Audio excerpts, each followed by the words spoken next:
dan kenyataannya adalah anak-anak muda Indonesia hari begini sangat kritis. Mereka selalu menemukan cara. Iya, iya. Dari era bocah angon itu, bro. Bocah angon, penek No, bimbing kui. Lunyu penek no. Meskipun licin. Nah, naik lah, panjat lah. Panjat. Karena emang easy bagi mereka. Selicin apapun mereka pasti naik dan mereka pasti dapat itu belimbing. Bocah angon tuh gambaran anak muda. Bocah angon itu sebenarnya mirip kayak apa yang dilakukan oleh dulu Joko Tingkir anak muda, atau kalau di Jogja itu kayak Danang Sutawijoyo, anak muda. Kan anak muda yang naklukin area Penangsa. Iya. Jadi anak muda yang memang punya ketulusan, punya kejernihan, punya keberanian, dan mereka nggak punya pressure atau pesanan apapun dalam jiwa. Nggak punya beban juga sih untuk kepentingannya ya. Dan semakin mereka tulus, semakin tajam mereka. Pasti itu. Dan nggak ada yang bisa menyetop mereka. Jadi siapapun itu yang berpikir untuk bisa memanage tanda kutip ya, membungkam anak muda, saya bilang itu ahistoris.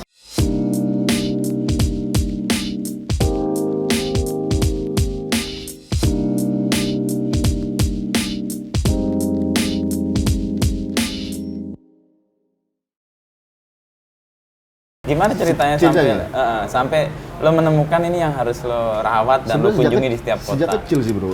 Jadi sejak kecil itu gue ada kejadian. Ini udah mulai belum nih? Lanjut. Bisa aja nih ya. Jadi sejak kecil itu sebenarnya gue itu kebetulan dari keluarga yang orang tua gue itu kan kerja di perbankan. Jadi ya waktu zaman itu kami sebenarnya agak lumayan lah. Tinggalnya, tapi di sebelah kanan kita tinggal itu ada gang. Gang itu di belakangnya itu ada banyak rumah masyarakat lah, penduduk, warga yang kebanyakan dari mereka sebenarnya kehidupannya kalau dibanding dengan kehidupan saya waktu kecil itu mereka ya bisa dikatakan kurang beruntung lah, banyak yang kurang beruntung. Dan nah sementara gue itu nggak ada temen, karena anak laki-laki sendiri di rumah dan sering nyari temen dan nggak tahu sukanya berteman sama mereka. Selain karena dekat, tapi juga karena muncul kok saya kadang-kadang gue beli mainan, terus gue beli buku dulu ada Tintin, ada macam-macam, terus kalau gue nikmatin sendiri kayaknya nggak asik gitu loh. Jadi sejak itu kemudian gue ngajak mereka untuk main bareng, terus baca bareng. Jadi apa yang gue punya, apa yang baru gue beli karena tabungan gue share gitu. Gue share, tapi lalu kemudian nah di sini juga ada bakat entrepreneurnya juga. Jadi buku-buku cerita yang gue punya koleksi mulai dari Tintin, Asterix, apa tuh Steven yang kuat itu yang kalau bersin dia kekuatannya hilang itu, Steven Stark apa siapa namanya itu. Nah itu kalau gue sewain juga. Jadi bagi teman-teman gue yang mampu mereka nyewa. Untuk mereka yang nggak mampu, mereka boleh baca gitu. Terus ada mainan-mainan baru gue pakai. Gue cuma kasihan aja kalau mereka tidak menikmati hal yang sama yang bisa gue nikmati gitu. Karena kalau menurut gue lah gue nongkrong main sama mereka, ketawa bareng mereka, main sepeda bareng mereka, apa bedanya sih gitu loh. Kadang-kadang gue dapat sesuatu yang keren, menurut gue mereka juga harus ikut merasakan. Iya, mereka cuma bisa nonton doang kayaknya nggak inilah gitu. Nah akhirnya ya ada semacam kayak gue nggak pengen anak-anak muda yang kita tuh sama hidupnya bareng tetanggaan tapi nggak dapat akses yang sama. Sama suatu kali kayak dulu tuh di Pematang Siantar, kota kecil sekitar 3 jam dari Medan. Lo lahir di? Gue di sana, bokap waktu tugas di sana di perbankan. Terus KFC baru buka di Medan dan anak muda situ gue pengen banget tuh mereka merasakan juga yang namanya KFC waktu itu ya. Terus ya gue aja waktu itu cari waktu kita jalan bareng. Jadi mobil tuh penuh dengan anak-anak kampung waktu itu. Nah ini persoalan akses sih sebenarnya. Kalau akses itu kalau kata konstitusi Amerika, the pursuit of happiness gitu. Jadi kita sebenarnya sama-sama berhak untuk mendapatkan akses untuk bahagia. Gitu. Nggak ada bedanya gitu. Dan Siantar itu benar-benar membentuk gue ya. Jadi Siantar itu kan kota yang sangat majemuk. Jadi semua suku ada bro di sana. Agama apalagi. Juga. Lalu kemudian juga politiknya juga sangat dinamis. Itu di saat itu padahal itu di era Orde Baru. Tapi gue inget banget tuh beberapa kampung itu perimbangan kalau pemilu itu antara Golkar, PDI Perjuangan dan P3 itu hasilnya sangat kompetitif gitu. Gue inget karena tetangga gue ada yang pengurus P3 tanpa diganggu oleh partai politik dominan saat itulah, kekuatan politik dominan saat itu, tapi mereka berinteraksi. Jadi juga saya dapat political education itu dari situ. Dan menurut penelitiannya beberapa lembaga masyarakat sipil kita, Pematang Siantar selain Salatiga kan itu kota yang paling toleran ya satu sama lain masyarakatnya. Lalu SD di Taman Siswa, jadi at the same time di situ Taman Siswanya kuat banget. Di Pematang Siantar. Di Pematang Siantar itu. Padahal bayangan kita Taman Siswa itu di Jogja ya? Iya di Jogja. Tapi Pematang Siantar. Ternyata di situ dulu ada Pak Prabowo Sutejo dulu, yang memang dari Jogja, adiknya Pak Harto memang membangun itu. Dia pernah jadi guru Taman Siswa. I see. Nah, lalu kemudian dia punya rumah di situ, dia bangun Taman Siswa. Jadi Taman Siswa di Pematang Siantar itu salah satu yang paling keren sih di Indonesia. Nah, aku SD di situ. Lalu di situ diajarin juga nilai-nilai kebangsaan, nilai-nilai kenusantaraan. Terus juga patriotisme. Nah, itu yang kemudian cukup membentuk masa kecil gue ya sebenarnya dalam melihat bangsa ini secara lebih objektif ya. Gitu. Tapi tidak kehilangan sentuhan-sentuhan yang sesungguhnya saat ini menjadi penting mempengaruhi gua perkembangan ke depan ya dalam melihat situasi bangsanya. Lalu interaksi dengan anak-anak muda ini berlanjut sih ketika SMA. Nah di SMA itu memang kita mengadvokasi beberapa isu yang saat itu sudah muncul sih. Lo SMA di Pematang Siantar? Di Medan. Oh di Medan. Pindah ke Medan. Masuk sekolah pertama kali melihat ada demo buruh besar banget tahun 93 yang dipimpin oleh Pak Mukhtar Pakpahan waktu itu. Ya 93 era Marsinah dan sebagainya. Exactly. Era kebangkitan. Udah mulai kebangkitan kesadaran perlawanan dan kritisisme gitu. Di mana anak-anak kecil tadi sudah tumbuh besar dan lalu kemudian mereka sudah cukup terekspos dengan berbagai bacaan yang terbuka karena memang waktu itu kelas menengah mulai tumbuh kan. Dan rejim waktu itu Orde Baru sudah mulai melonggarkan sedikit ekspresi dalam bersuara, muncul media-media swasta yang baru gitu. Ekspresi mulai dikasih ruang. Meskipun masih sangat ketat ya. Tapi sudah mulai itu dan sudah mulai ada bibit-bibit politik identitas juga sebenarnya saat itu ya kalau tahun 93 itu dan sudah mulai banyak variasi-variasi kegiatan dari anak-anak muda. Yang kalau gue lihat sebenarnya itu justru memperkaya pengalaman kita waktu itu dalam menjahit keberagaman sih. Jadi di saat yang sama saya ingat banget tuh di SMA udah ada misalnya kelompok-kelompok berbasis keagamaan yang lalu mencoba untuk mewarnai dinamika keputusan-keputusan sekolah waktu itu ya. Kaget juga waktu SMA itu ternyata tapi ada kegiatan-kegiatan yang masih berbasis pada kebangsaan itu masih kuat, pramuka masih oke. Paskibraka masih orang udah masuk Paskibraka bisa bangga banget waktu itu gitu. Iya tahun itu ya betul. Tahun itu kan. Terus lalu kemudian ada lagi unit kesehatan sekolah tuh yang kemudian kalau bisa di depan, bisa tampil, bisa kasih pengarahan kepada orang-orang itu membanggakan gitu. Jadi ada heroisme masih ada di situ. Meskipun sudah muncul partikularisme di kalangan anak muda gitu. Warna itu sudah mulai muncul. Nah, apa yang kemudian menjadi concern kita waktu itu adalah gimana caranya ketika partikularisme sudah kerasa, sudah mulai muncul itu sel-sel yang tumbuh gerakan yang tumbuh di internal bahkan di anak-anak SMA itu jujur sangat menjadi perhatian gue sih karena itu nggak pernah gue dapatin di Taman Siswa misalnya. Di Pematang Siantar gue nggak dapat kayak gitu. Tapi ketika masuk ke dalam setting kota urban seperti ternyata Medan, ada yang lain yang ternyata tumbuh. Seperti itu gitu. Dimana fragmentasi masyarakatnya cukup kuat kalau nggak ikut pengajian saya, kalau lu nggak ikut kelompok gue lu susah masuk gitu. Nah akhirnya gue lari kepada kegiatan olahraga waktu itu basket. Anak basket kita SMA. Terus jadi gue mencari sebuah situasi yang gue kenal dulu waktu masa kecil gue gitu. Nggak ada distinct gitu, nggak ada partisi. Karena kalau misalnya masa kayak gini sih kita saling musuhan aja gara-gara kita nggak satu grup bareng gitu loh, nggak ikut satu kelompok belajar tertentu gitu kan. Kalau dulu kan ada les matematika ternyata yang ngajar punya motif tertentu misalnya untuk ikut les fisika ideologi gitu. atau Iya itu udah mulai itu pendapatnya hari itu. Nah di saat yang sama ada gerakan buruh itu, jadi kita kaget juga karena itu benar-benar di depan sekolah. Lewat jadi antara Belawan daerah basis industri di Medan itu di pinggiran kota Medan itu sampai ke tengah kota itu kan bakar-bakaran semua tuh. Kita shock banget ada kemarahan yang seperti itu gitu. Baru kita melihat, itu kelas berapa waktu itu? Itu kelas 1 menuju kelas 2 kalau salah. Oke. Itu betul-betul mengejutkan kita ya di saat itu. Terus di saat yang sama sudah mulai muncul friksi-friksi. Nah, lalu kemudian saya kepikiran tuh dengan situasi seperti ini, kok kayaknya kalau kita kelola OSIS ataupun organisasi internal sekolah itu akan punya pengaruh yang keren kalau kita mampu untuk menjahit semua potensi yang ada di sekolah gitu. Nah, saat itu saya ternyata bisa didorong menjadi salah satu pimpinan di OSIS gitu ya. Dan lalu kemudian kita membuat banyak program yang mempersatukan gitu. Sekat-sekat yang tadi ada partisi-partisi. Ada partisi-partisi. Juga terjadi perlawanan ya, tapi tapi kita buat ukuran-ukuran bahwa misalnya acara musik untuk satu kampus itu, satu sekolah itu harus ada nih, karena itu yang menyatukan semua gitu. Kelompok-kelompok. Lalu olahraga itu juga harus ada gitu. Ternyata mereka semua nggak ada perbedaan ketika kita senang main basket bareng, main volley bareng, senang musik bareng gitu. Iya. Jadi nggak ada perbedaan di sana.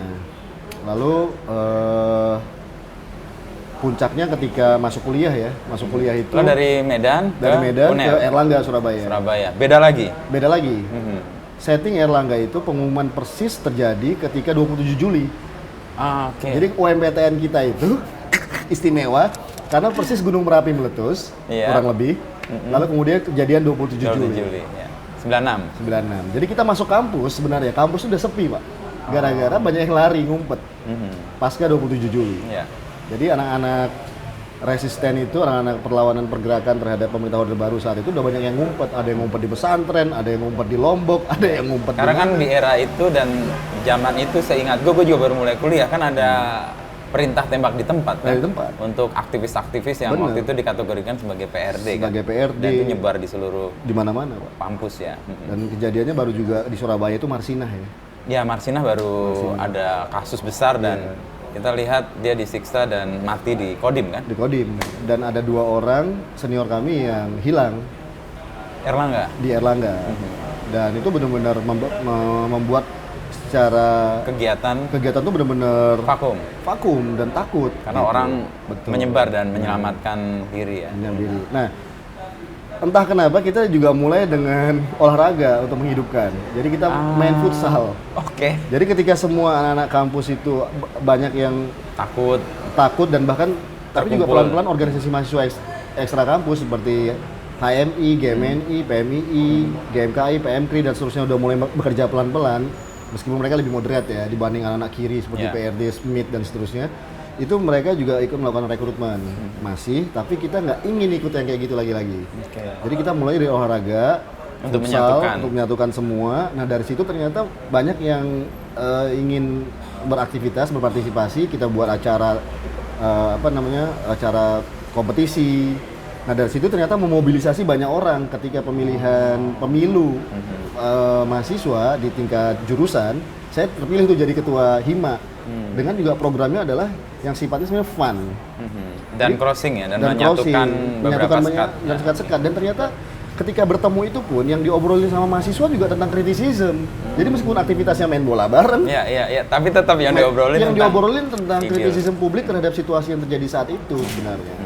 Gitu. Dimana waktu itu kalau kita ingat kan Orde Baru sedang menghadapi masa-masa tuanya ya. Jadi sudah hampir bangkrut ya situasinya. Jadi lalu kemudian tapi anak-anak muda tetap mulai muncul oase-oase ketika kita berdiskusi bareng dengan cara-cara menyenangkan, nongkrong, tapi lalu kemudian olahraga, tapi secara substansi ternyata tajam juga. Nah akhirnya ketika situasi 97 berlangsung, krisis moneter, lalu kemudian krisis ekonomi dan berlanjut pada krisis politik, gitu. Nah ini teman-teman yang kelompoknya tadi cuma hanya sebatas jurusan, lalu kemudian meluas menjadi fakultas dan sekampus. Ketika pemilu raya pertama, nah di situ saya maju sebagai calon presiden mahasiswa di BEM UNER waktu yang pertama. Terpilih. Ya kita ngadepin situasi reformasi yang luar biasa tajam dan ya kita menghadapi tantangan sejarah ya, yang bagi saya itu penting banget karena kami pun jadi belajar bahwa ini eranya anak muda untuk berperan ya. Karena memang sunatullahnya, karena memang by nature dalam situasi anak-anak muda yang sangat dinamis ya. Jadi jiwa kritisisme itu memang sesuatu yang harus sih dimunculkan dan nggak bisa terhindarkan gitu. Dan kalau lihat dari pengalaman lo tadi kan olahraga, lalu hal-hal yang sifatnya sebenarnya bisa disebut profan gitu ya. Iya. Tapi ketika orang masuk situ dia bisa keluarkan kritisismenya juga ya. Bisa juga. Artinya itu sebenarnya wadah aja kan? Itu wadah aja gitu. Karena memang pada dasarnya kritisisme itu tidak bisa dihindari, bro. Tidak bisa dicegah, tidak bisa dimanufaktur. Iya, iya. Karena itu otentik di anak Dan muda ini. semangat zamannya sedang menuntut itu Sedang ya. menuntut itu. Dan itu kayak bagian dari siasat untuk menghindari cap kiri dan cap kanan ya. Betul. Supaya juga lebih Strategi bisa- juga. iya, strategi. Karena kalau misalnya kita sudah di-stereotypekan dalam sebuah faksionalisasi tanda kutip politik tertentu di kalangan anak muda waktu itu, kita juga jadi nggak gerak. Persis. Karena ada situasi di mana kalau kamu ikut kelompok sana berarti kamu bukan kelompok kami. Jadi itu membahayakan gerakan itu sebenarnya. membahayakan gerakan dan tidak menguntungkan. Gitu. Persis. Padahal yang kita butuhkan adalah sebuah kebersamaan kan, gitu. Membangun cita-cita bersama gitu. Itu pilihan strategis atau cara aja ya sebenarnya. Salah satu cara sih. Jadi, karena ternyata kita bisa juga melakukan perlawanan tanda kutip. Karena juga perlawanan dan kritisisme tidak bisa dihindari juga gitu. Dengan cara-cara yang kita sebut itu adalah public fun atau public happiness itu. Jadi dengan cara-cara yang menyenangkan pun ternyata tidak bisa menghindari bahwa bentuk kesenangan tadi itu akan mencapai sebuah keseriusan yang paling justru berbahaya bagi siapapun yang mencoba untuk menghambatnya gitu. Dan itu mengalir begitu saja gitu. Iya, iya. Dan kita rasakan itu ketika dalam setiap aksi kita selalu misalnya sudah diwarnai dengan acara-acara musik gitu. Kita nggak mau lagi misalnya acara aksi waktu itu tahun 98 nih hanya diisi oleh misalnya orasi yang sifatnya mungkin kaku, formal dan menakutkan dan menegangkan misalnya, tapi kita isi dengan apa namanya, dengan istilahnya dulu aktivasi yang sifatnya ya lebih menyenangkan, menghibur ya, nyanyi, baca puisi, teatrikal. Tapi tetap substansi sama kritisismenya diberi ruang. Nah, saya bisa membayangkan dalam konteks yang berbeda hari ini pun sebenarnya dengan berbagai aplikasi-aplikasi ataupun katakanlah aktivasi-aktivasi yang menyenangkan, bentuknya itu sama sekali tidak bisa terduga, ya kan? Tapi sesungguhnya bisa semakin mendekatkan mereka kepada segmen anak muda yang lebih luas. Substansinya itu cukup memberikan kesadaran untuk anak-anak muda ini bahwa mereka cukup peduli kok dan ngerti kok dengan problem sosial yang terjadi sekarang gitu. Dan lalu mereka meresponnya juga dengan sangat otentik, nggak bisa lagi-lagi nggak akan bisa dimanufaktur. Jadi kalau ada yang berhayal mereka bisa mengengineer ya berbagai sikap-sikap atau pilihan-pilihan anak muda dalam merespon problem sosial yang terjadi hari ini, itu percaya sama saya itu stupid sih. Itu mustahil gitu. Mereka lebih otentik dan mereka lebih genuine. Terus sikap kita terhadap gerakan yang otentik dan genuine itu apa? Memberi ruangkah atau memfasilitasikah atau ya? That's good point, Mas Inu. Jadi kalau pengalaman kita bro di berbagai negara, karena saya juga kemudian menjadi seorang scholar ya, karena kebetulan penelitian saya kan tentang New Social Movement. Jadi setelah ini berlanjut, saya selalu mengingat bagaimana gerakan itu, movement itu terbangun dalam sebuah ritme dan kebersamaan. Jadi kemudian saya ketika S2, S3 saya mengambil studi tentang New Social Movement. Jadi gerakan sosial itu saya pelajari antara lain dari cabang pengetahuannya adalah tentang bagaimana kebijakan negara atau pemerintah atau siapapun otorita ya dalam mengelola militansi dan aktivasi dari anak-anak muda yang sesungguhnya by teori ini susah terbendung sebenarnya. Tapi bagaimana men-shape, membentuk mereka kemudian menjadi produktif. Gitu. Nah, negara-negara maju, bahkan negara-negara otoriter yang maju sekalipun gitu ya, kayak Uni Soviet dulu, bahkan kalau kita bilang Singapura yang otoriter atau artinya cukup campur tangan ya ke masyarakat untuk membentuk masyarakat mereka, itu melakukan dengan sangat baik. Negara yang liberal sekalipun seperti Inggris, seperti Amerika Serikat apalagi, itu melakukan itu juga. Karena memang anak muda ini harus dikelola, di-manage. Memang itu tanggung jawab pemimpin dan negara untuk peduli dengan mereka. Jadi jangan biarkan mereka tumbuh berkembang di waktu malam. Maksudnya di waktu malam itu artinya tanpa intervensi negara, diam-diam, lalu mereka tumbuh dan besar sendiri seperti anak yatim. Gitu. Dan mereka ya wajar kalau mereka tidak berterima kasih atau tidak peduli dengan negara karena mereka merasa tidak dibantu. Gitu. Mereka tumbuh berkembang sendiri kok. Gitu. Ketika yang lain sedang tidur. Gitu. Jadi saya melihat bahwa intervensi pemerintah atau negara untuk bagaimana membangun anak muda ini harus. Jadi dan tanggung jawab pemimpin itu justru di sini kritikalnya adalah bagaimana dia menjadi pemimpin didukung oleh banyak anak muda, dan itu by history kita begitu kan. Soekarno, Pak Harto, lalu kemudian Jokowi sekarang. Nah, tanggung jawab mereka adalah bagaimana mempersiapkan the next anak muda untuk jadi pemimpin-pemimpin Indonesia nasional di berbagai sektor. Dan itu sudah terjadi di swasta. Swasta sekarang kita perhatikan regenerasi, udah generasi kedua, generasi ketiga itu anak-anak muda. Kita lihat misalnya keluarga-keluarga konglomerat hari ini di Indonesia, mereka mempersiapkan anak muda. Civil society anak muda. Perbankan itu anak muda. Jadi kita nggak boleh telat di situ. Nah, yang penting adalah mempersiapkan anak bangsa secara inklusif. Ya. Itu yang harus kita pastikan bahwa jangan hanya kelompok tertentu, segmen tertentu, keluarga tertentu yang diuntungkan dari kebijakan untuk memprioritaskan anak muda. Karena ini bangsa, anak bangsa ini republik, bos. Saya membayangkan misalnya anak Papua harus suatu saat nanti boleh bermimpi dan harus jadi presiden Indonesia. Akses, kita nggak boleh membeda-bedakan itu. Karena saya membayangkan seperti tetangga saya dulu yang masih kecil, dia ngelihat saya, exactly, dia ngelihat saya, dia beliin orang tua saya mainan keren, dia cuma ngelihat dari luar pagar. Saya ngelihat matanya, saya masih ingat tuh, saya nggak tega. Gitu. Jadi anak muda manapun dia harus bisa bermimpi dan harus bisa mewujudkan cita-citanya yang sama. Untuk dari anak-anak muda Aceh sampai Papua, kota dan desa.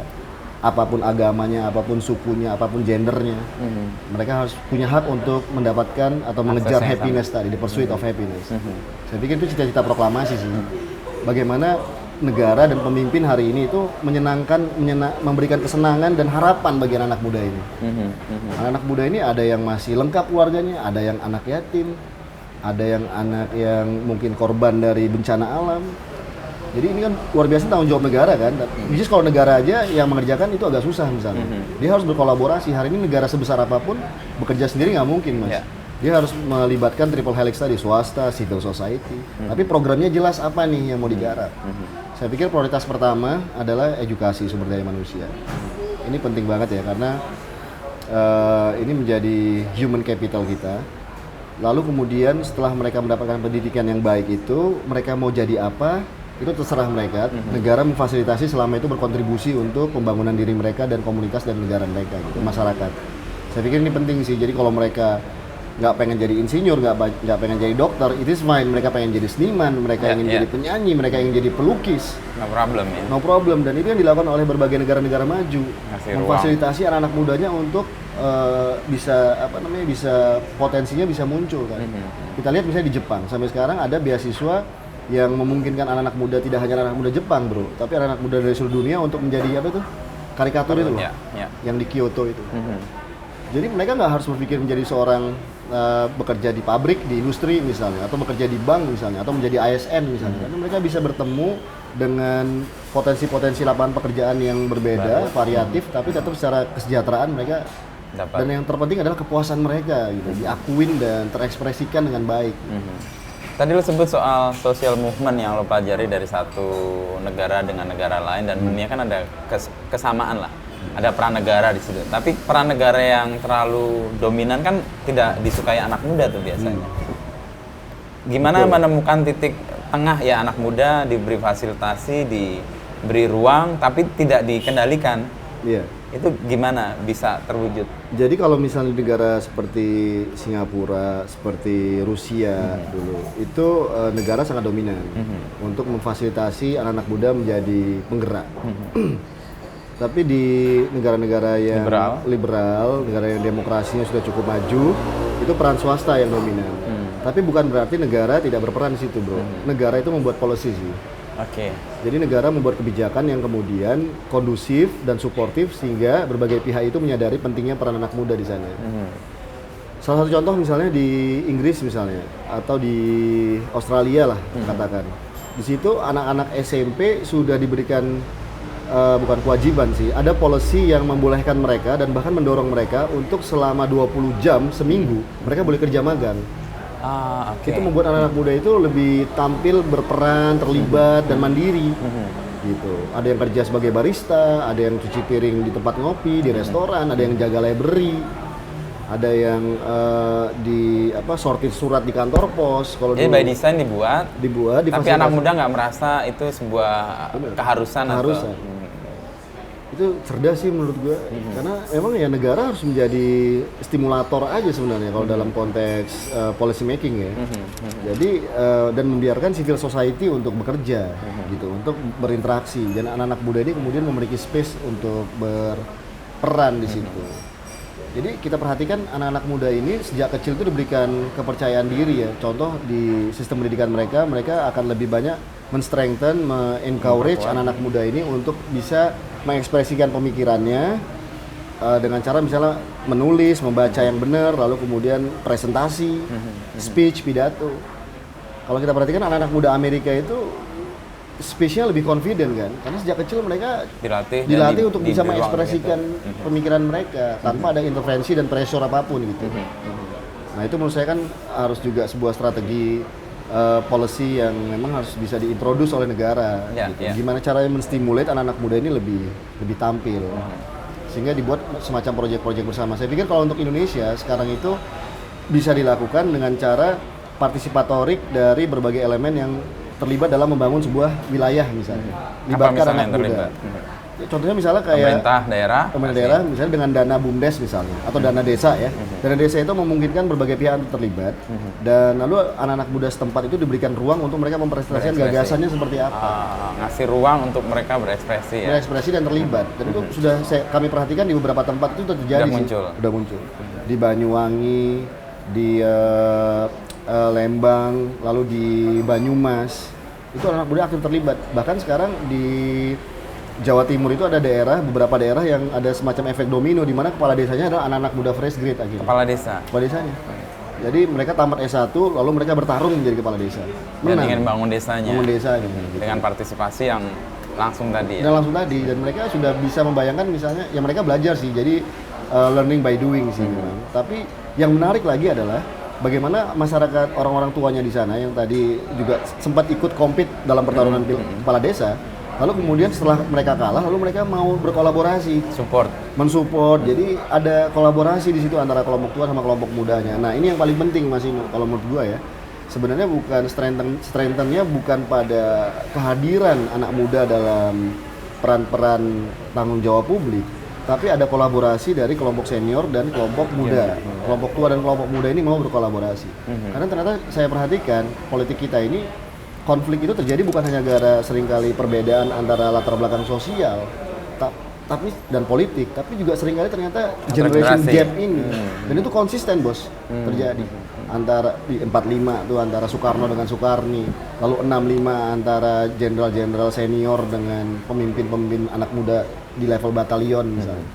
Lalu kemudian terjadi lagi ketika era Pak Harto di mana pemerintah saat itu yang dianggap ini kelompok tua itu berlawanan terus-menerus dengan kelompok muda, anak-anak gerakan mahasiswa. Dan itu terjadi terus. Hampir semua trauma politik terjadi ketika gesekan antara generasi. Karena kelompok tua pengen status quo, pengen dia mulu terus yang di situ, sementara yang mudanya nggak sabaran dan terlalu militan misalnya. Tidak ada jembatan. Nah ini kayaknya yang peran-peran yang lo ambil ya dengan membangun jembatan itu, karena lo kayaknya concern ke anak muda karena ingin solve problem gap antar generasi yang jadi persoalan kita tiap era ya. Iya bro, jadi kalau menurut gue sekarang problem kita adalah intermediary. Problem kita itu adalah hub. Problem kita itu adalah apa tadi namanya? Jadi kita tuh selalu terbiasa zero sum. That's the problem. Win or lose. Me or against me. Jadi Indonesia itu karena berbagai trauma politik dan kecurigaan yang terjadi yang begitu masif, sehingga peran-peran intermediari, peran-peran jembatan ini, peran-peran bridging social capital ini nggak terwujud. Dan dianggap mungkin sebagai sebuah hal yang nggak keren gitu, nggak kan? Keren, jadi jembatan, abu-abu. Kan dianggap kayak jadi maklar, brokering ya. Padahal brokering itu tidak mesti negatif, karena brokering itu dalam politics ada namanya honest broker. Ya, lo sering sebut. Honest broker itu adalah intermediary. Dan seringkali policy making proses itu terbentuk karena ada honest broker. Orang-orang yang memberikan input, orang-orang yang memberikan lobby, orang-orang yang memberikan masukan. Dan itu punya resiko tersendiri, bro. Harus punya skill tersendiri juga, bahkan harus punya kesabaran, ketelatenan. Dan peran-peran itu memang seringkali juga tidak bisa dilakukan oleh sembarangan orang ya. Kita bisa katakan hampir semua dalam transisi politik nasional kita itu ada orang-orang yang berada dalam level transisional. Dan kelompok-kelompok ini yang sesungguhnya menjadi hub mengkoneksikan berbagai potensi dan niat baik menjadi realitas, menjadi termanifestasi dalam sebuah kenyataan politik yang positif gitu misalnya bagi masyarakat. Kalau tadi nyebutkan soal butuh skill khusus untuk jadi honest broker tadi, tapi juga ada resiko sebagai honest broker. Apa resiko yang paling? Resikonya paling penting adalah sering dicurigain. Pasti. Satu, yang kedua, lalu kemudian dianggap tidak punya sikap politik yang clear dalam konteks masyarakat yang terlanjur zero sum. Terlanjur melihat sesuatu itu selalu hitam putih, kalah menang. Ini bahaya, Bos. Masyarakat yang zero sum itu fatalis.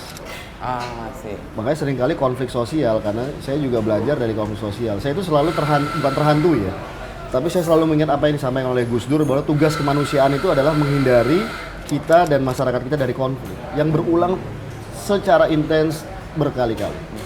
Siklus gitu ya? Siklus. Jadi kalau dalam bayangan saya dinasihatin oleh ibu saya, kalau jatuh di lubang yang sama itu bego, salah. Jadi kita sebagai bangsa harus belajar dari problem-problem yang kemudian bisa menghancurkan kita sebagai bangsa, dan kalau bisa kita menghindari, dan negara-negara besar begitu, Bos. Jadi conflict based policy istilahnya. Conflict based policy. Jadi mereka belajar dari gesekan-gesekan yang secara histori pernah terjadi, yang mereka nggak mau lagi itu terjadi. Kan itu bangsa yang pinter. Iya. Nah, kita harus jadi begitu. Kita harus mencatat, karena jangan jadi bangsa pelupa. Kita punya database dalam memori kolektif kita sebagai bangsa. Itu bahwa dulu kita pernah ada konflik di Ambon. Oke, dulu kita pernah konflik pernah ada Marsina. Dulu pernah ada 98. Ada 65. Ada 65. Gede banget ya. Gitu. Kenapa kita harus seperti terjadi lagi atau berpotensi mengulangi situasi yang sama misalnya? Nah, itu namanya conflict based policy, dan itu ada longitudinal sifatnya, itu ada pendekatannya. Dan apa yang disampaikan oleh Gus Dur, lalu pendekatan metodologis akademik seperti ini, kalau kita gunakan sebagai bangsa, kalau kita memang mau jadi bangsa yang besar dan maju, ya kan, dan kalau jadi bangsa besar yang maju itu nggak mungkin, Bos, kalau kita nggak bersatu, Bro. Sekarang aja misalnya ketika Amerika dalam situasi menghadapi tremor seperti ini, pasca pandemi, pasca digitalisasi, pasca krisis, semua bangsa itu mencoba untuk mencari formula mereka bersatu. Bisa dengan formulasi politik keras. Kalau misalnya era Orde Baru mungkin dengan mesin tentara dan birokrasi kan. Kalau Bung Karno menyatukan kita mungkin dengan orasinya dan gaya kepemimpinan yang membuat orang itu kemudian menjadi tergerak dan bersatu. Nah, kalau sekarang itu menurut saya apa formulanya? Jadi sebuah bangsa itu harus mencari formula, istilahnya kalau dulu tuh era political science, era Orde Baru namanya pembangunan politik, Alfian yang buat namanya. Kalau era demokrasi namanya institusionalisasi demokrasi. Jadi mencari formula supaya kita bersatu. Kok susah amat sih mengelola kepentingan bersama gitu. Nah, kalau saya lihat lagi-lagi sekarang, Mas, pemainnya itu anak muda yang bisa menjadi jembatan untuk mempersatukan gap generasi. Karena mereka nggak mau ada trauma lagi.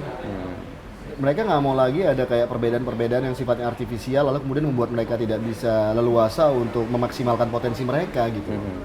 Menarik loh, di beberapa daerah kemarin kita ngobrol trauma politik yang sifatnya hanya simbolik itu mereka bisa hindari dengan santai. Contoh, di beberapa daerah yang berbasis Islam ada anak-anak atau mahasiswa Kristen yang bergabung dengan HMI. Bergabung dengan HMI? Dan di daerah-daerah yang berbasis masyarakat Kristen atau Katolik, banyak anak Islam yang bergabung dengan GMKI dan PMKRI. Itu nggak bisa terbayangkan di zaman 98, Bro, atau di zaman di mana orang terkotak-kotak ya. Mereka fun kok, mereka juga nggak ada masalah. Kami tetap sholat, berawal disediain musola kok di kantor GMKI. Tapi mereka bisa berinteraksi gitu. Mereka bisa reach the point that they think this is the optimal achievement yang bisa mereka dapatkan dari situ. Akses studi, akses jaringan. Dan cair sekali anak muda itu. Gitu. Tidak terkotak-kotak dan dalam fun. Ya. Mereka bisa mengerjakan proyek bersama. Nah, proyek bersama ini yang saya sampaikan tadi itu yang paling terpenting. Jadi pemerintah kalaupun dia mau ada intervensi di situ tanda kutip bersama dengan triple helix swasta masyarakat sipil, buatlah sebanyak-banyaknya proyek bersama untuk anak muda yang sifatnya itu inklusif. Inklusif ya. Itu terjadi dalam memori saya di Pematang Siantar, itu terjadi dalam berbagai daerah yang saya kunjungin yang berbasis masyarakat majemuk tapi bersatu, guyup.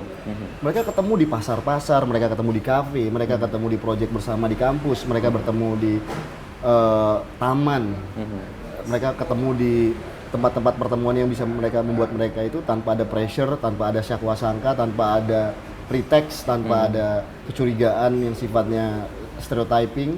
Itu itu atau judgmental, mereka bisa bertemu tanpa beban gitu. Ya. Dan itu Ada kegembiraan yang mereka dapat, tapi tidak menghilangkan substansi yang mereka mau sampaikan karena kritisismenya sebagai anak muda. Sebagai anak muda. Gitu. Dan ini menurut saya eranya sih, dan dalam konteks antropologi nih kalau saya sebut ini eranya bocah angon. Bocah angon. Bocah angon. Ada lagunya tuh. Ada. Itu bocah angon itu bro, itu adalah teks di mana kalau kata Sunan Ampel itu kan lunyu-lunyu penekno blimbing kuwi. Nah, betul. Kalau kata Eyang Prabu Siliwangi memang bocah angon itu adalah yang penentu zaman, yang akan menentu siapa nanti akan menjadi rajanya. Jadi bocah angon inilah era milenial, anak muda yang jumlahnya nyaris 60% hari ini di Republik ini. Jadi mereka yang tidak terbebani dengan syakwa sangka politik. Masa lalu. Mereka tidak lagi terbebani dengan trauma politik. Mereka tidak mau lagi terjebak dalam intrik dan model politik murahan, model polarisasi politik identitas. Mereka capek. Mereka ingin kerja bareng, mereka ingin sejahtera, mereka pengen punya akses sekolah yang benar, mereka pengen berteman dengan siapapun yang bisa positif untuk mereka. Mereka concern dengan kesejahteraan mereka, lapangan pekerjaan, memperkuat skill mereka, pemberdayaan mereka ke depan. Lalu saya pikir itu yang menjadi penting ya hari ini. Dan itu terjadi di Pilpres Korea baru-baru ini, ketika Presiden Yoon meskipun dia nggak muda lagi, dia sangat tanggap dengan isu anak muda, rumah murah untuk milenial, kantin murah untuk milenial. Makanya diambil kan, Dia dipilih. idenya, gagasannya, dan kemudian dipilih. Jadi nggak mesti juga harus para orang-orang yang ingin bertarung di menjadi pejabat publik ya, mereka juga harus anak muda juga, enggak juga. Jadi ini ada kesadaran bahwa memang hari ini anak-anak muda itu harus didengar, tapi juga anak-anak muda ini jangan artifisial, mereka harus kritis memang. Dan kata Gus Dur juga begitu, suatu kali dia bilang anak-anak muda itu harus kritis, kalau nggak kritis mudanya gimana tuanya, dia bilang. Which is benar. Coba bayangin kalau mudanya Anda nggak mampu menemukan formulasi untuk membuat kritis. Anda itu kritis dan membuat Anda didengar dan membuat Anda kemudian eksis. Tuanya udah status quo parah itu bro. Dan kenyataannya adalah anak-anak muda Indonesia hari begini sangat kritis. Mereka selalu menemukan cara. Ya, ya. Dan inilah era bocah angon itu bro. Bocah angon, penek No, bimbing kui. Lunyu-lunyu penek no. Meskipun licin. Nah, naiklah, panjatlah. Panjat. Karena emang easy bagi mereka. Selicin apapun mereka pasti naik dan mereka pasti dapat itu blimbing. Bocah angon itu gambaran anak muda. Bocah angon itu sebenarnya mirip kayak apa yang dilakukan oleh dulu Joko Tingkir anak muda, atau kalau di Jogja itu kayak Danang Sutawijoyo anak muda. Kan anak muda yang naklukin Arya Penangsang. Ya. Jadi anak muda yang memang punya ketulusan, punya kejernihan, punya keberanian, dan mereka nggak punya pressure atau pesanan apapun dalam Dan jiwa nggak punya mereka. beban juga sih untuk kepentingannya ya. Dan semakin mereka tulus, semakin tajam mereka. Ah, pasti itu. Dan nggak ada yang bisa menyetop mereka. Jadi siapapun itu yang berpikir untuk bisa memanage tanda kutip ya, membungkam anak muda, saya bilang itu ahistoris. Ahistoris. Nah ini kan lo punya ruang nih. Ini kan kayak kelanjutan dari ide lo waktu kecil ya. Lo lihat tetangga lo sesuatu yang harus lo bantu, lo bela gitu ya. Dapat akses yang sama. Ketika lo SMA, begitu juga menemukan pengalaman politik langsung, kuliah lebih-lebih. Lalu sekarang lo membangun ini diskusi kopi ya, ruang berbagi ya. Ini bagian dari kecemasan lo atau keinginan lo untuk mempertemukan orang-orang dan gagasan, terutama anak muda juga. Iya sih bro, jadi menurut gua ruang bersama sih, hub. Ruang bersama. Ruang bersama itu, gua menghindari mall sih. Oke. Kenapa lo menghindari mall? Karena lagi-lagi nih karena textbook sih, karena mall itu ya Mas Wisnu kan pasti juga pakar di namanya apa, Jürgen Habermas, public sphere. Public space. Jadi public sphere itu saya merasa bahwa karena kita nggak punya garden yang cukup, taman-taman kota yang cukup untuk mempertemukan, saya kepikiran warung kopi yang sifatnya inklusif sih. Warung kopi yang inklusif, yang lalu bisa mempertemukan banyak orang di sana, tapi juga bisa memamerkan banyak potensi-potensi anak muda, ruang-ruang pameran, ruang-ruang space, tapi yang kesininya kita semakin nggak bisa ngejar ya. Kita bersyukur ada banyak kemudian inisiatif-inisiatif seperti ini yang muncul, kemudian lebih fleksibel, lebih militan, lebih dinamis, memberikan ruang-ruang kepada anak muda untuk bisa memamerkan yang mereka mampu gitu. Jadi ada, kalau kita dulu cuman co-working space. Jadi co-working space sama teater yang membuat anak-anak muda bisa berkumpul di situ. Tapi kalau sekarang karena memang ya terjadi banyak perubahan, tapi konsep bahwa bertemu, ngopi, lalu kemudian kerja bareng di situ, itu kami pertahankan sih, dan itu di beberapa titik ya alhamdulillah udah berjalan. Terbentuk ya. Dan kita membentuk jaringan juga. Sekarang tinggal sebenarnya menjadi keinginan kami itu adalah ke depan itu mendorong lebih banyak lagi ruang-ruang seperti ini di daerah, Mas Wisnu, karena yang memang jadi ada aktivasi tapi di sana nggak hanya sekedar nongkrong, nggak hanya sekedar ngobrol, tapi ada aktivasinya. Ada aktivasi. Nah, untuk aktivasi ini saya butuh lebih banyak peran yang terlibat sih. Mempertemukan lah ya. Mempertemukan. Yang paling mungkin itu adalah sebenarnya pelatihan sih. Pelatihan, lalu kemudian mengkoneksikannya dengan berbagai inisiatif yang ada di sentrum-sentrum. Jadi kalau saya perhatikan ini sosioantropologis masyarakat kita pasca dibangunnya secara masif tol Jokowi ya, itu di adalah Jawa. Ya se-Jawa, khususnya masih di Jawa ya ini. Kita lihat bahwa muncul mobilitas horizontal dan mobilitas vertikal at the same time di anak-anak muda. Ini terantisipasi atau enggak sebenarnya? Ini tidak terantisipasi, sempat tadinya dicurigai akan justru menurunkan, tapi ternyata tidak. Justru secara vertikal dan horizontal berkembang. Okay. Jadi misalnya kota-kota kecil yang tadinya dilewati oleh jalanan Jakarta menuju Surabaya secara masif, tapi sejak gara-gara tol mereka kemudian menjadi tidak masif, seperti Brebes, lalu kemudian Cirebon, di mana tuh Salatiga, lalu Madiun, itu sekarang berkembang anak-anak ekonomi kreatifnya, gitu. Karena bantuan media sosial juga, dan mereka ingin survive sekalipun ternyata mereka kota itu tidak dilalui lagi oleh arus utama kendaraan, tapi mereka meng-create arusnya sendiri di daerah mereka masing-masing. Dan muncul tuh bibit-bibit yang lebih distinct, yang lebih kuat, yang lebih berbeda. Dan sehingga memang yang harus dibantu mereka ini adalah bagaimana membuka ruang-ruang pertemuan mereka. Jadi lebih banyak menciptakan forum-forum mereka untuk saling ngobrol satu sama lain. Nah, itu yang kami lakukan melalui platform kolaborasi positif ya. Jadi kita dari kafe ke kafe, dari warung ke warung, kita temuin. Jadi banyak dari mereka yang selama ini nggak pernah ketemu, tapi dengar nama. Dia itu pegiat literasi gitu. Dia itu main di IT. Dia terkoneksi ya. Kita temuin. Ya persis dengan apa yang sering lo bilang, kita lebih banyak butuh jembatan dibanding tembok. Betul. Dan pagar ya. Pagar. Awalnya media sosial justru kadang-kadang menambah tembok. Sehingga memang nggak bisa media sosial alone metodenya, harus tetap offline meeting, tetap harus temu kopi darat. Ya. Dan itu mempertemukan mereka yang selama ini ternyata mereka sempat tarung ketika pilkada atau pilpres. Cair pertemuan-pertemuan. Itu terjadi di banyak tempat sih. Yang menarik itu di Jawa Barat ya, akibat pertarungan pilpres. Itu benar-benar kita satukan, kita jahit di hanya satu tempat warung kopi misalnya, dan ketemu. Ternyata mereka selama ini tahu nama samaran masing-masing. Di situ malah akunnya baru ketahuan, itu lu ya. Nah kayak gitu loh. Jadi, ini hub yang mencairkan ya, iya, membuat kebekuan-kebekuan yang tadinya terpisah-pisah terus menyatu ya. Jadi membangun ya bridging social capital tadi, bukan bonding, bukan benteng. Bridging social capital. Bridging social capital namanya. Jadi Robert Putnam itu seorang sosiolog dari Harvard, dari Amerika. Dia meneliti tentang kok kota Milan itu bisa lebih maju dibanding kota Naples, Napoli. Ternyata persoalannya adalah di Napoli, di kota itu bonding social capitalnya sangat tinggi. Jadi masyarakat itu nggak mampu memanfaatkan social capital dan cultural capital yang mereka punya, mewujudkan potensi untuk menjadi maju dibanding Milan. Milan masyarakatnya lebih terbuka, tidak curigaan, asik, nongkrong gitu loh. Dan itu membantu sosial ekonomi mereka untuk tumbuh.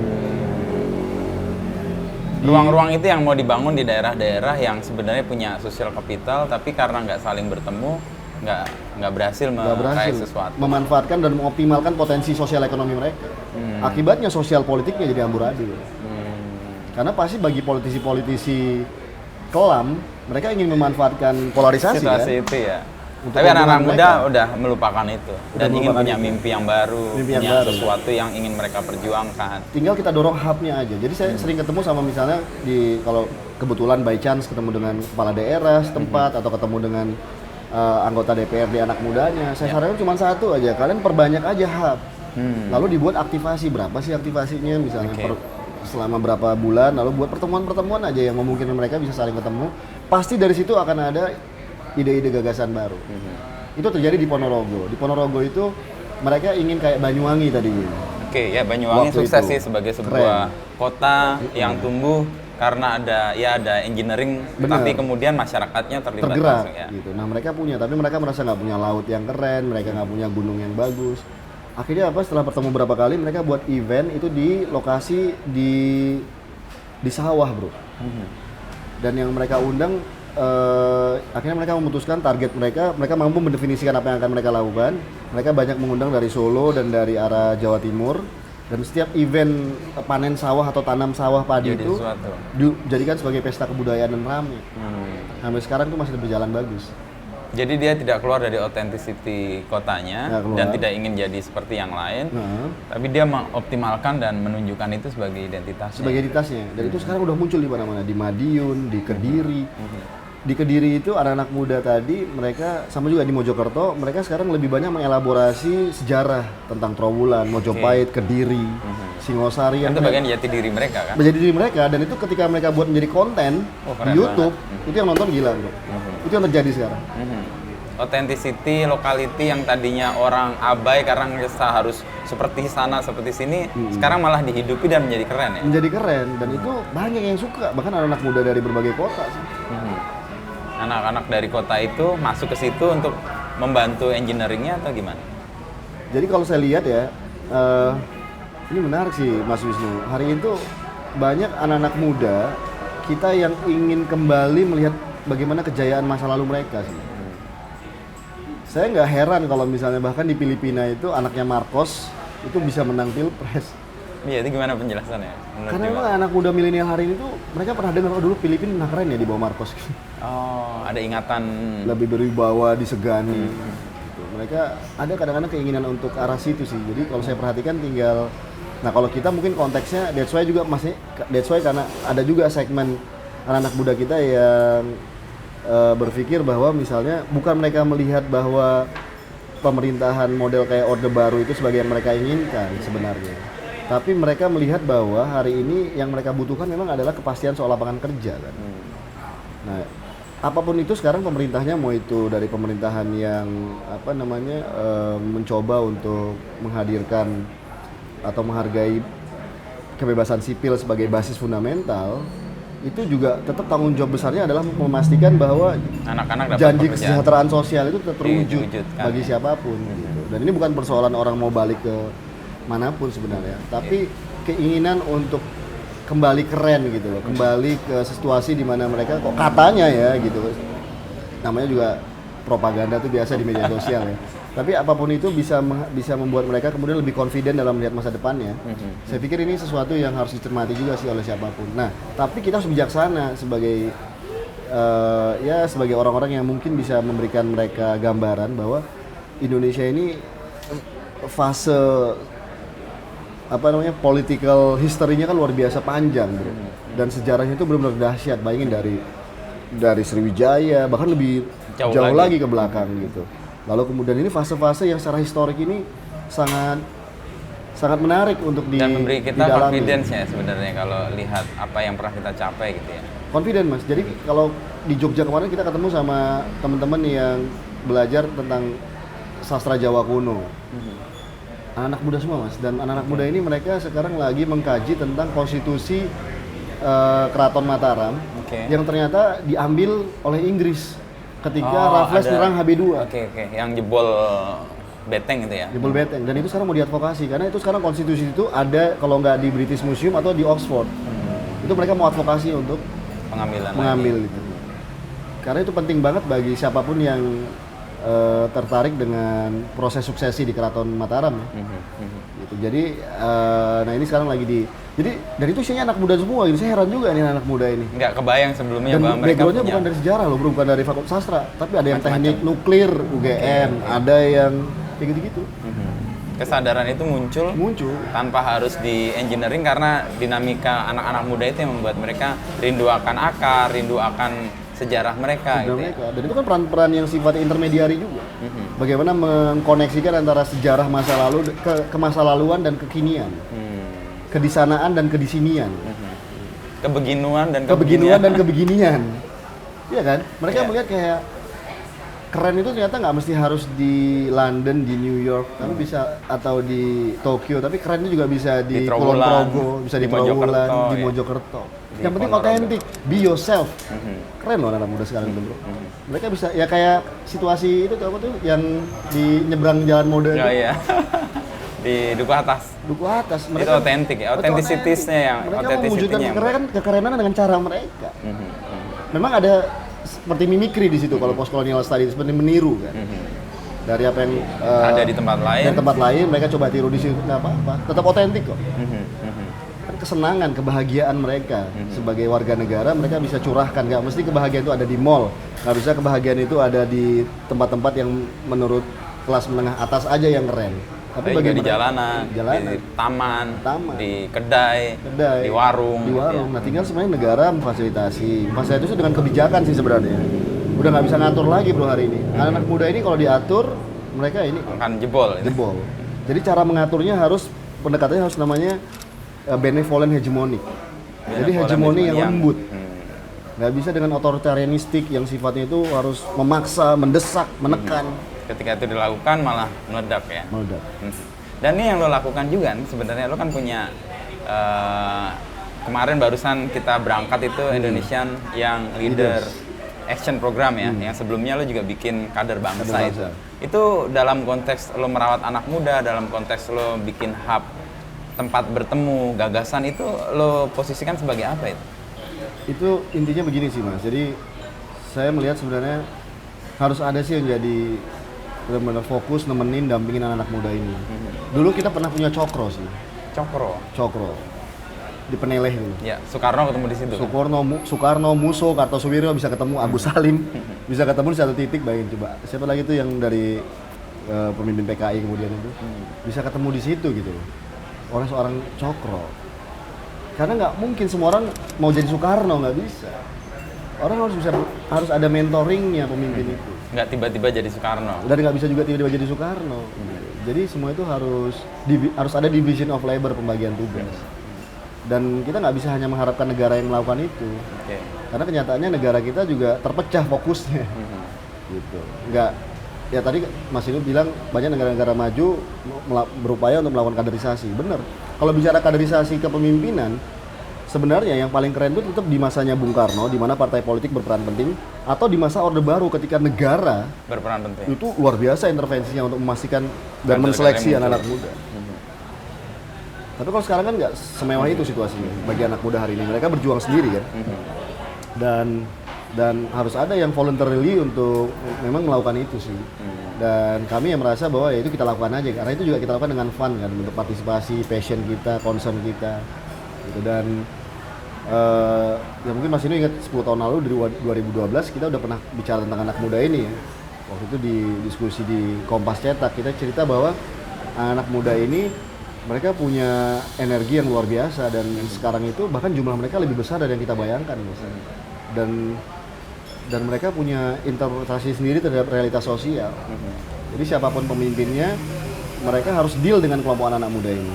Dan dealnya itu nggak bisa artifisial, nggak bisa fake. Dan nggak bisa dipaksakan juga kan? Nggak bisa dipaksakan. Karena dia otentik dan biasanya akan muncul sesuai semangat zamannya itu kan? Nggak bisa dan itu akan muncul berlebihan. Jadi bocah Angon ini saya pikir mereka akan muncul dengan cara mereka sendiri sih untuk menafsirkan zaman. Dan nggak terduga sih. Nggak terduga.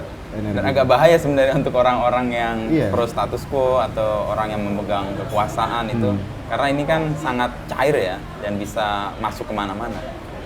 Jadi kalau misalnya mereka mengira bahwa anak-anak muda itu juga hanya cenderung berpikir, oh yang penting pokoknya dapat lapangan pekerjaan misalnya. Kalau di awal, enggak juga. Lapangan pekerjaan itu kan bukan berarti bagian anak muda ini lalu mereka harus jadi buruh, harus menjadi robot, harus menjadi orang-orang yang sama sekali nggak punya pendapat, nggak punya kritik, nggak punya kemerdekaannya. Mereka punya yang hari ini, dan itu yang mereka wujudkan dengan berbagai kegiatan sih. Sebenarnya respon dari negara yang paling penting hari ini adalah menurut saya ya, bahwa by nature and by history yang namanya cakra manggilingan itu transformasi sebuah era itu nggak akan bisa terhindarkan, unstoppable dan inevitable. Itu itu akan berputar. Nah, yang penting sekarang bagi pemimpin-pemimpin itu adalah mempersiapkan regenerasinya.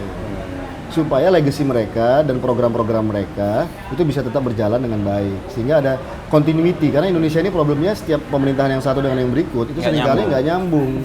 Nah, karena tadi beban generasi, beban trauma politik, trauma kecurigaan, polarisasi politik. Saya pikir ini yang harus dijahit ulang ya, direkonstruk. Dan harapan kita terhadap Pak Jokowi ini sebenarnya besar sih, dia mampu menjadi penjembatan dari berbagai trauma politik yang pernah terjadi dengan cara mampu memastikan adanya regenerasi dan proses transformasi ini berjalan secara smooth dan continuity-nya dari jalan. Caranya kan kurang lebih dilakukan meskipun jadi olok-olok ya, misalnya dia merangkul lawan politik yang tadinya berseteru di pemilu sebelumnya kan. Ini kan cara yang baru sebenarnya, dalam sejarah politik kita belum pernah tuh. Orang yang tadinya berseteru, bahkan head to head ada dalam satu pemerintahan. Alasannya sih ya negara ini terlalu besar untuk hanya diurus sendiri katanya. Ini jadi pintu masuk untuk adanya regenerasi, adanya persatuan antar kelompok atau kepentingan. Dan itu tidak bisa berhenti di situ. Dia harus tunjukkan ketulusan dan komitmen untuk memang memperbaiki Indonesia ini dengan cara adalah bahwa memastikan proses regenerasi berlangsung dengan baik pada Pilpres dan Pemilu 2024 nanti. Jadi bukan sebuah strategi politik hanya semata untuk menstabilisasi kekuasaan, tapi ini adalah tugas-tugas kebangsaan. Jadi ini long term. Nggak cuma untuk kepentingan, untuk dapat dukungan ketika pemerintahan akan berjalan aja. Tapi jadi juga yang penting itu ketulusan. Jadi pemimpin ini gampang nggak sebenarnya untuk memulihkan kepercayaan rakyat terhadap para politisi. Tunjukin aja bahwa mereka tulus bekerja untuk bangsa, bukan bekerja untuk rejim, bukan bekerja untuk kekuasaan yang sifatnya sempit ya. Tapi untuk mempersiapkan anak-anak bangsa ke depan. Gitu. Jadi Anda harus menghindari, atau kita siapapun yang memimpin Republik ini harus menghindari jebakan-jebakan personalisasi politik. Apakah itu berbasis individu, kekuasaan, keluarga, atau apapun itu. Selama itu mereka tunjukkan, percaya sama saya. Karena bangsa ini diajarkan bertemu dengan dan mengagumi orang-orang yang bisa beyond the narrow interest. Kita suka dengan agamawan, kita suka dengan guru, kita suka dengan cendekiawan, kita suka dengan brahmana, kita suka dengan kesatria yang sudah melampaui dirinya kan. Kepentingannya nggak kepentingan hari ini aja, tapi beyond itu ya. Karena ini bangsa ini penuh dengan virtu, penuh dengan folklore kemuliaan yang bisa melampaui dirinya gitu.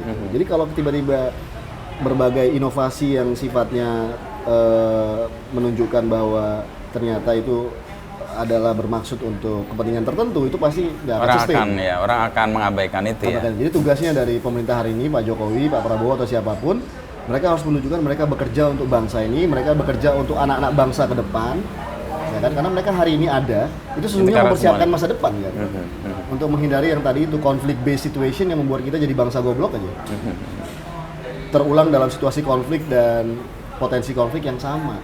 Untuk apa? Orang hari ini juga negara-negara besar, saya sampaikan, pasca Pilpres Amerika dipimpin Donald Trump, dipimpin Biden, yang dilakukan oleh mereka adalah mempersatukan berbagai kubu politik. Dan itu semua negara melakukan itu. Dan kenapa juga kita harus memelihara polarisasi kan? Gitu. Nah, ini trauma-trauma ini yang bisa ngobatin menurut saya antara lain itu adalah di eranya Pak Jokowi.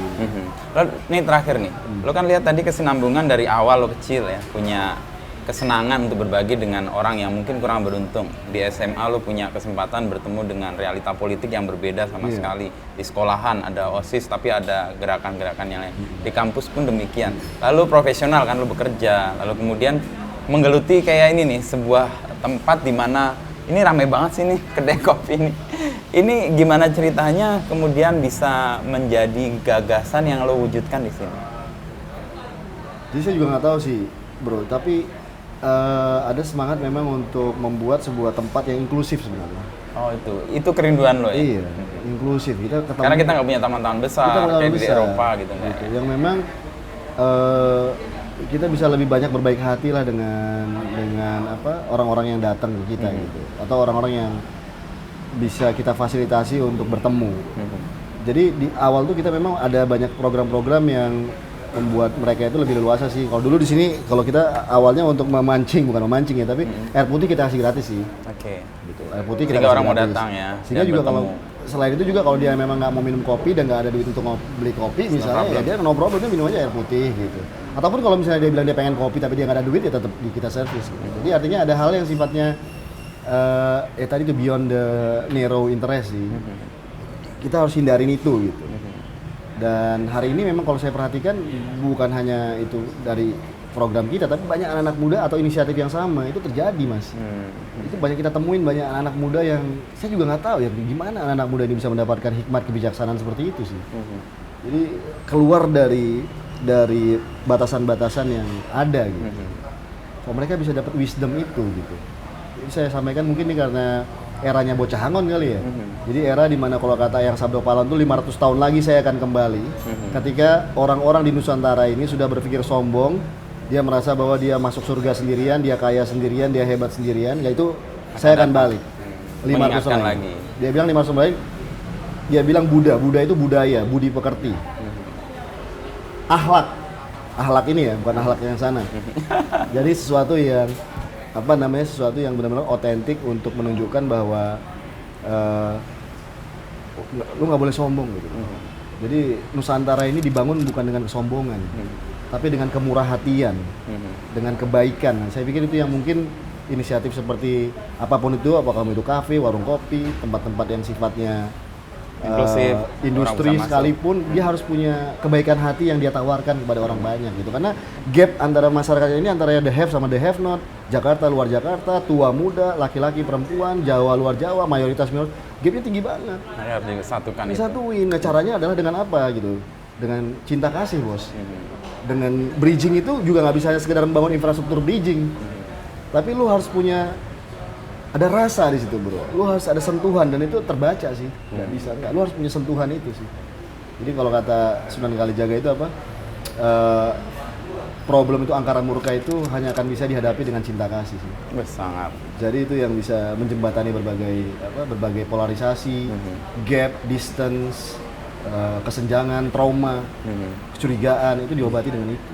Dan inklusivitas bisa mempertemukan itu ya? Bisa mempertemukan itu. Itu kuncinya Indonesia, bro. Kalau kita mau besar, kita mau itu. Kita maju. Makanya nggak boleh lagi ada udang di balik batu, nggak boleh ada kepura-puraan, nggak boleh ada intrik, nggak boleh ada ketidaktulusan. Tapi menghindari atau menghadapi image atau prasangka orang atau judgement orang, ketidaktulusan kita gimana? Misal jadi honest broker gitu. Gimana honest? Cuek aja. Karena kita nggak punya waktu, waktu kita sempit. Hanya untuk membuktikan itu. Kita jalan aja. History will judge. Seperti kata Mas Inu, panjang umur kebaikan-kebaikan dan hasil tidak akan mengkhianati usaha. Itu kan Mas Inu. Anak-anak muda dia tahu semua itu. Dari Mas Inu itu. Ya, posisi kita punya ruang yang sekarang banyak ya, terbuka, dan anak muda punya kesempatan untuk bertemu ya. Dan itu kan mengembirakan juga ya. Karena punya wadah. Kalau dulu kan di organisasi-organisasi ya, sekarang di kedai-kedai kopi mungkin menggerakannya di situ, ke arah situ ya. Kalau Tan Malaka dulu dari penjara ke penjara, kalau sekarang dari kafe ke kafe. Dan kalau kita ke Eropa kan dulu kan kedai kopi jadi pusat pertemuan gagasan ya, Prancis waktu itu. Mungkin Indonesia posisinya atau fasenya sekarang di situ. Jangan-jangan nanti gerakan-gerakan kebaruan tidak lagi dari organisasi-organisasi pemuda atau organisasi politik, tapi dari kedai kopi. Dari kedai kopi yang mana mempertemukan mereka membuat sebuah gagasan-gagasan dan proyek-proyek baru ya, untuk bergerak. Saya melihat bahwa nah ini kan tinggal bagaimana kita tularkan itu di berbagai daerah tadi. Dan gerakan anak muda di berbagai daerah ini ternyata pemerintah kabupaten, kota, provinsi atau DPRD itu mereka sangat terbantu Mas itu. Karena mereka bisa dari sini ada gagasan-gagasan baru yang membuat mereka tidak hanya sekedar copy paste program dari yang sebelumnya. Jadi APBD itu punya kebaharuan di situ. Itu yang menurut saya juga penting sih. Jadi saya juga sampaikan ke anak muda hari ini di berbagai daerah, kalian jangan bersikap antipati terhadap kepala daerah atau pemimpin-pemimpin politik yang ada di daerah kalian, lalu seolah-olah kemudian membangun permusuhan, ini bukan zaman era kayak saya dulu 98, nggak hitam putih begitu. Vis-a-vis ya. Nggak bisa vis-a-vis. Anda harus mampu influence the policy. That's why Anda harus jadi honest broker tadi ya. Tinggal berbagi tugas gitu. Honest broker itu juga dia nggak bisa dalam posisi yang liminal terus. Gitu. Jadi kalau dia liminal dia kan nggak punya pijakan. Pastikan jadi orang-orang yang punya value atau skill atau kemampuan atau potensi menjadi honest broker dia nggak boleh menjadi pragmatis. Dia harus punya pijakan value. Dan panjang berpikir. Dan panjang historinya. Paling tidak dia harus baca yang benar, literasinya kuat. Dia harus punya pertemanan yang bisa mengingatkan dia, lu hati-hati kayak begini. Dia harus punya harus punya mekanisme of self yang membuat dia tuh bisa punya kesadaran untuk kapan ngegas, kapan ngerem. Kan itu kan sesuatu yang agak rumit ya.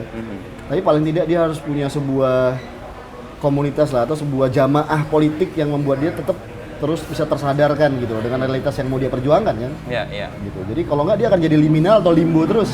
Ini bisa bahaya dia. Jadi juga harus punya kesadaran yang tinggi. Nah, kesadaran itu bisa dibentuk dengan komunitas. Komunitas itu antara lain bersemi dan berkembang itu di ruang-ruang terbuka seperti kafe, warung kopi. Dan ketulusan itu kalau disampaikan atau dilakukan akan tertangkap dan dapat supportnya sendiri. Betul, Pak. Itu akan kerasa kok. Dan apa ya? Dan banyak sekarang kepala-kepala daerah juga mereka tahu gitu anak-anak muda yang betul-betul memang bisa mereka dengar sekalipun nih orang keras ngomongnya. Gitu. Jadi memang merindukan anak-anak muda yang lebih otentik sih. Itu di berbagai tempat kami perhatikan begitu dan mampu mewarnai kebijakan-kebijakan di daerah sehingga programnya lebih variatif. Ya, dan lebih otentik juga seperti keinginan masyarakat atau anak muda di tempat itu. Betul. Ini di Lembang nanti itu ada, nanti mungkin Mas Ino bisa kita ajak.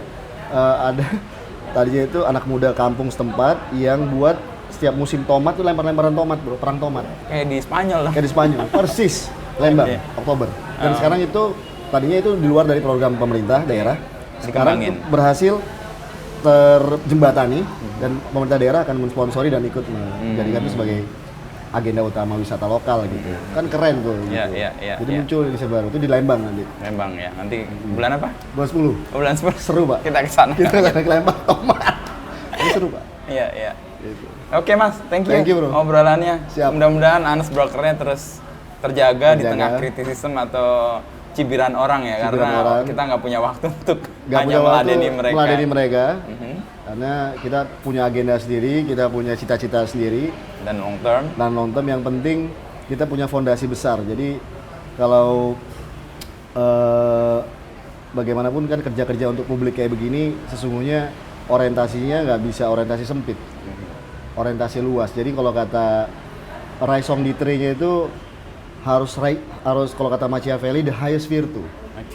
Highest virtue itu cita-cita tertinggi sih, dan itu bukan cita-cita yang sifatnya sempit jangka atau pendek. dangkal ya, tapi kepentingan besar. Jadi highest virtue itu kapan Anda harus menjadi singa dan kapan harus Anda menjadi musang. Kapan Anda menjadi macan, harus tegas, harus keras, dan kapan Anda harus bisa selicin dan selicik musang. Tapi yang Anda bela harus highest virtue. Karena sekalipun Anda kelarmu itu tuntas. Kelarmu itu pada level yang tinggi. Mulia. Gitu. Jadi bukan receh, bukan cemen, bukan keinginannya bukan basis material. Tapi sebenarnya basis spiritual. Dan saya perhatikan dari banyak orang-orang hebat, ya orang-orang yang kemudian mampu menghadapi situasi yang sekronis apapun itu karena dia punya spiritualitas yang kuat ya. Spiritualitas itu bukan kaitannya dengan keagamaan saja, bro, tapi spirituality. Hal-hal yang membuat dia memang jadi punya dorongan dan energi terus-menerus untuk bergerak. Ya, karena itu kan yang mau dicapai highest virtue tadi itu ya. Gitu. Jadi Machiavelli luar biasa, dan Machiavelli buat buku itu kan untuk prince, untuk pangeran, untuk penguasa. Jadi penguasa yang punya cita-citanya cuman receh, itu nggak ngerti highest virtue. Dia harus punya highest virtue. Iya. Dengan cara yang tadi, kalau dalam kutipan itu cerdik tulus seperti merpati, cerdik seperti ular. Betul. Dan itu kerja-kerja yang menuntut ketepatan waktu untuk menggunakan itu semua. Kan? Kapan harus tadi garang seperti singa. Kapan harus tulus seperti tangkas seperti musang. Gitu. Oke, Dimas. Thank you, bro. Dimas. Oke nih, bro. Ini 22 tahun pertemanan kita. Tapi belum kita bahas tadi sebenarnya soal jurnalisme dan bagaimana. Itu lebih keren tuh.